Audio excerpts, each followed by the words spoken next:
First, the worst. The president has a speech ready for kids on the first day of school, and lonesome roads, and some idiot who is in charge of a statewide Republican Party are claiming it is actually an attempt to indoctrinate the children, or as Beck put it, grabbing your kids. You're watching Countdown on MSNBC. Countdown's number 2 story. Tonight's worst persons in the world of bronze. To Eric Cantor, the House Minority Whip, who apparently did not get his talking points from Master Control yesterday. Cantor on CNBC saying the rest of the stimulus program should be scrapped. Quote, since we know it's been a failure, why not do the responsible thing, which is to take the $400 billion that has not been committed yet, or not been spent but been committed to the stimulus, and just pay off the debt and deficit so we can get our fiscal house back in order. The headline in the Wall Street Journal this morning, U.S. economy gets lift from stimulus.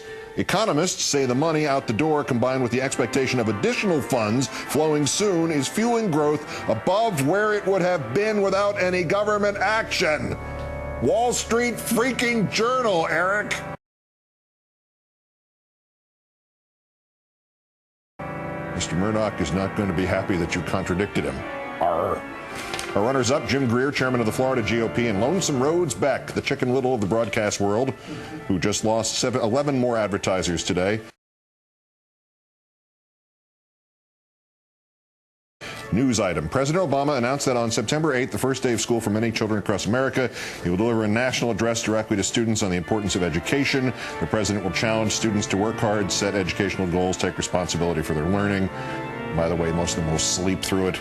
Naturally, Mr. Greer and Mr. Beck used their superior minds to recognize that, in fact, next Tuesday, Mr. Obama would use the pretext of hypnotizing the children and turning them into zombie killer socialists from outer space.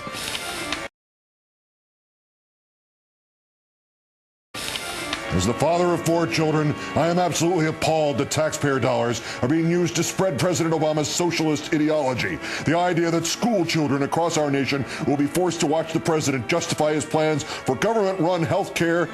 They'll be fully asleep by that point. Banks and automobile companies increasing taxes on those who create jobs and racking up more debt than any other president is not only infuriating, but goes against beliefs of the majority of Americans while bypassing American parents through an invasive abuse of power.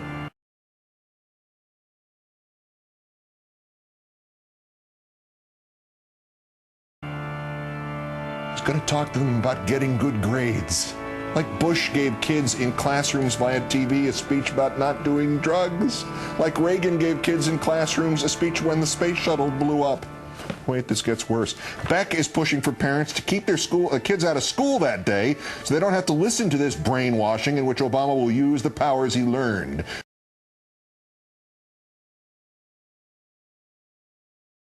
On his native planet of Lovetron, to turn them all into fans of the Chicago White Sox. Good for you, Beck told one of his sheep. I'll tweet about it myself today. Sherry, thank you so much. By the way, on Tuesday, we have a special on Tuesday night about indoctrination and the grabbing of your kids.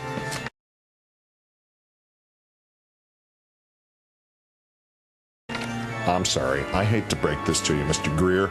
I know you don't want to realize this, Mr. Beck. I know you think somehow if you whine long enough and lie long enough, you will not have to go through with this. But whether you like it or not, Barack Obama is the president of the United States. And even if you usurp him, and that's the word for what you're trying to do, usurp, there will still be another Democrat who will be president of the United States until at least 2012. Although, and I'm sure this will mollify Mr. Beck somewhat particularly, the backup right now would be a white guy. But our winner, Republican National Chair Michael Steele, remember, please, he has endorsed, encouraged, and embraced the protests at the healthcare town halls. We don't know the identity of everybody who carried a gun to one of these things. We don't know the identity of everybody who carried a Hitler sign to one of these things. We don't know the identity of everybody who interrupted or booed or threatened an elected official. And so we do not know the authenticity of a story of a woman named Amanda Duzak that she told during Steele's appearance at a town hall at Howard University last night. She said her mother had died of cancer earlier this year because she could not afford her prescription chemotherapy medications. I don't know independently whether or not that's true, but I do know that the threshold that Mr. Steele and the Republicans have set for conduct at town halls is, you damn Democrats damn well better believe these are real angry Americans and not just hospital workers or former campaign staffers for failed Republican congressional candidates, and you damn well better assume their stories are true. So Ms. Duzak tells her story, and Steele comes back with this bit of sleazebaggery. You can shout and have people ignore you, or you can engage and have them pay attention and learn from you. Because you present something that they may not know, they may not appreciate, they may have never heard before.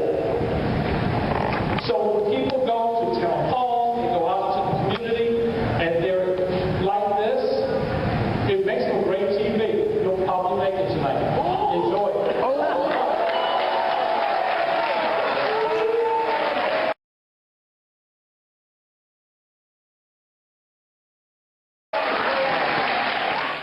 Let me read you a quote.